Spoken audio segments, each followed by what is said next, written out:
to do that, depending on how your server works, but in most cases you also need to tell like the offset of your data. So I need more data, but which data do I need?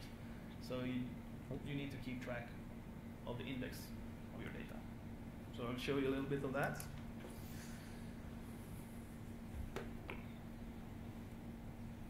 So now I added a call here to get more data.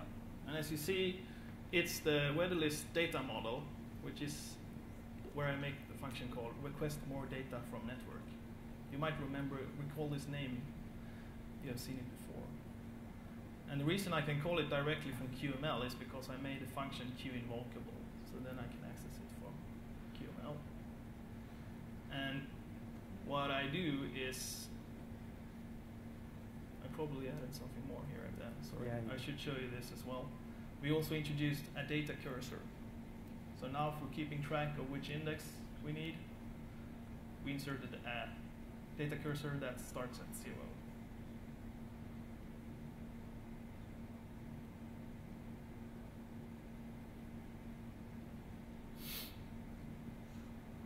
So where do I go next? Just show the code. Right, so here we have the set city. When you set a new city, the initial load moment, we create a new data cursor. And I need more lines of code here. No, actually, it's because the function request more data was already there. Yeah. So now it just gets called more often. And the only thing you changed in that function was to up. Oh, sorry. When HTTP, I pressed the power button. When the HTTP finished returns with data, we have a number of items there. We might have gotten 10, 15, whatever. So what we do is increment the cursor index. We also did modify the call to the server a little bit, adding the offset index so that we get the correct data so we can add more data. Right. Okay. Okay, stopping. So eventually, oh, I want to show the demo first. Yeah. Cool. So that's after adding that code. When you reach the end, how do I start? Is it the right one? Probably not. No. Do you have the number? It's 5? It's 5. Okay. So now I reach the end.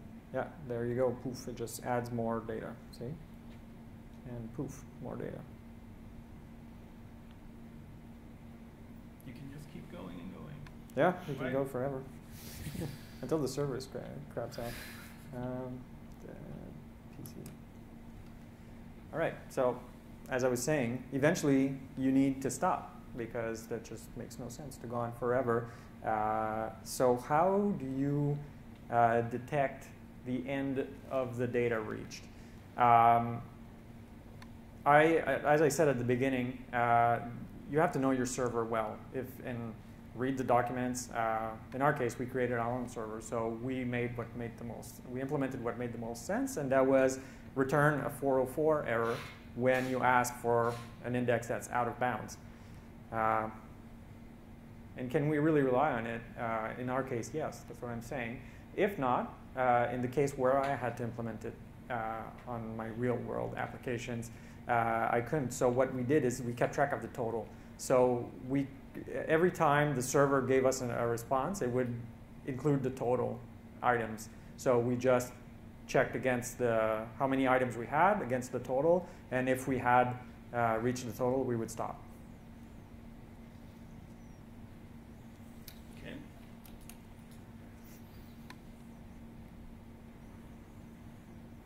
So what we did is in our cursor, we now introduced a Boolean that keeps track if the end of data has been reached. So that's something that we set when we noticed this. And when we get the finished data delivered, we check if it was an error. And as Dan said, our server will deliver an error when we reach the end of the data. So we parse the status code of that, and then we add a check down here. If it's 404, we just set that the end of data has been reached. That will make, then we'll stop making more requests. And it won't be possible even if we try to call for more data. And we do this by controlling the request for more data from network function, where we check this cursor. I won't show you the demo because our server has too much data. You won't reach the end. No. Well, I mean, there's like 1 million entries. Okay. It would be interesting. I don't know. Okay, maybe I should show the demo. Just before I showed you that, it would reach the end and poof, items would appear magically. It would be interesting to have this item that you see at the bottom there loading, just to tell the user what's going on. Especially if you have a busy server that's not delivering to the user, it might become frustrating that what's going on. Is it the end? Do I have more of this, like RSS feed or whatever it is? Mm-hmm. Or is it really stopped? So we need to add something UI-wise to tell the user that we are busy. We are trying to get more stuff for you.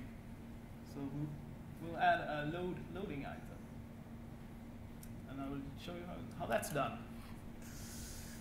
So first up here you have a new QML file. It's the loading item. I won't go into the details, but you see a container. And here you have an activity indicator. You remember there was something spinning there. And here you have loading label. We use,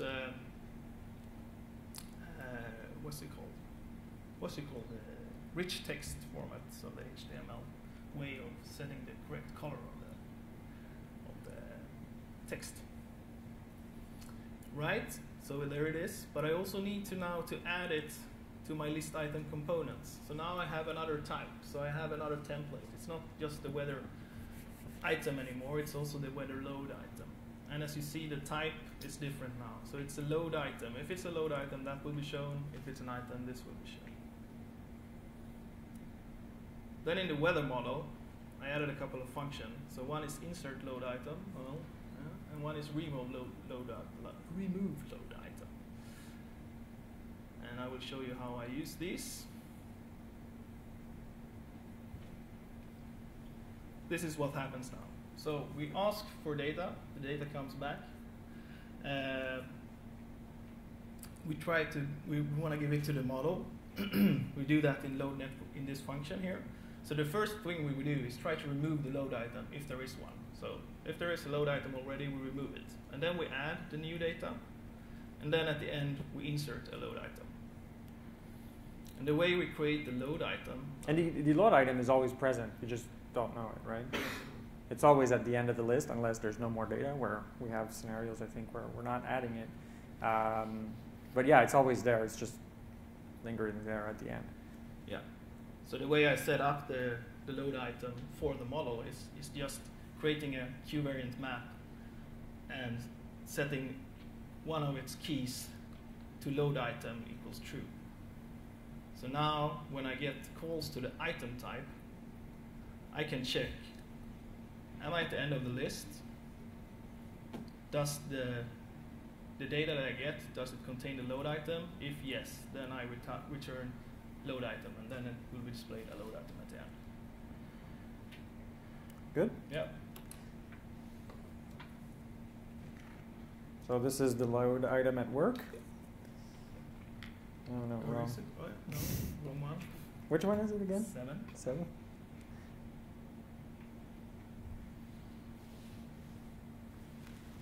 You sure? I hope so. Yeah, there you have it. See, it's there. And like I said, it's kind of fake. Like, it's always there.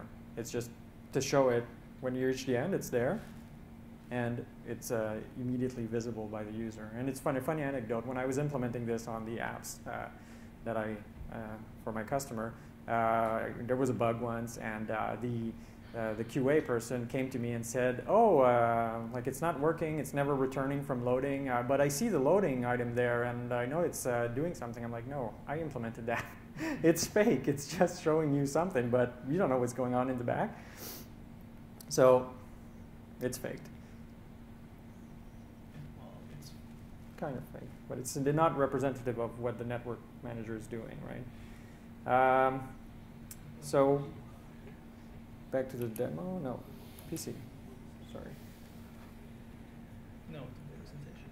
Yeah, it's called PC.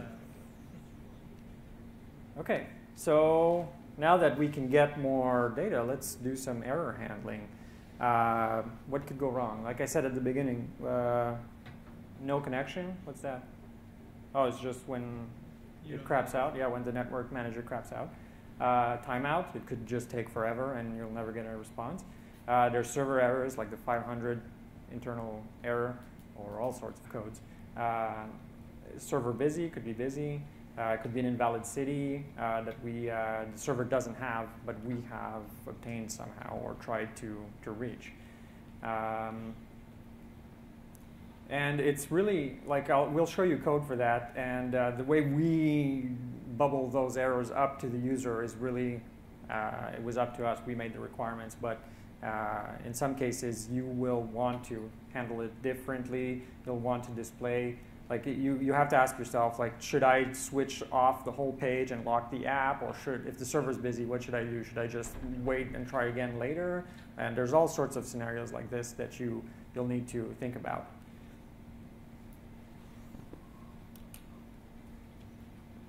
So we start at the all too familiar weatherpage.qml. What we've added now is a new property error that we bind to an error code in the data model. We'll get back to that. That gives us the possibility. Oh yeah, I messed up this commit, so I will go back to Momentex and show you this because it's easier to see there.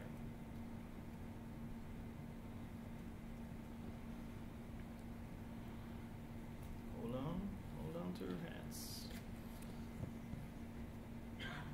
So there you have the error variable, and as soon as that change, that will trigger a signal in the onErrorChanged signal handler, and it will deliver the new error code. So we check which error is it. We have a number of them, or it might be none or undefined. Then we just don't show the error page, which we have down here. Otherwise, we set an error message to give the user some idea of what's going on. And we also added this control here, error message, that we display when there is an error. And this is a custom component error message that we built in QML.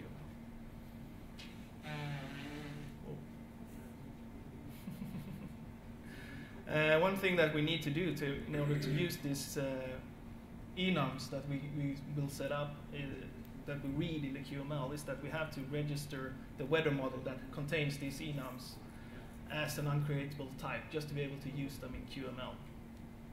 So if